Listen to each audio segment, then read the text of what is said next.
புறம் சார்ந்த விஷயம் அப்படிங்கிறப்போ பணம் அப்படிங்கிற விஷயம் அதாவது கை கெட்டுற மாதிரி இருக்கும், ஆனால் வராது. இது பண்ணிடலாம். சொல்லியிருப்பீங்க நீங்கள் போன மாதம் இன்னும் நல்லா இருக்குது, நல்லா பில்லாக இருக்குது, அடுத்த மாதம் கை நிறைய பணம் வரும், வெயில் காலம் வருது இல்லை, ஏசி வாங்கி மாட்டிடலாம், இது பண்ணிடலாம், அப்படி பண்ணிடலாம், புது வண்டி எடுத்து தரேன், எல்லாமே சொல்லியிருப்பீங்க வீட்டில். ஆனால் அந்த நீங்கள் நினச்ச அந்த பணம் வர்றதுக்கு தாமதமாகும்.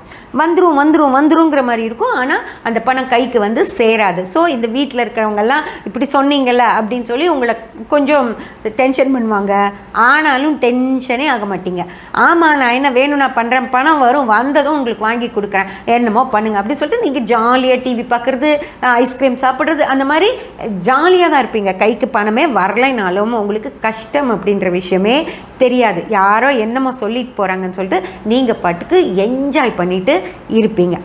அதாவது மனசுக்குள்ளே எந்தவித கலங்கங்களுமே இல்லாமல் மனசு நிம்மதியாக இருக்கும், ஆனால் பண வரவு கம்மியாக இருக்கும். ஃப்ரெண்ட்ஸ், இதுதான் கிருத்திகை நட்சத்திரக்காரங்களுக்கு பூரட்டாதியில் இருக்கிற சனி செய்வார்.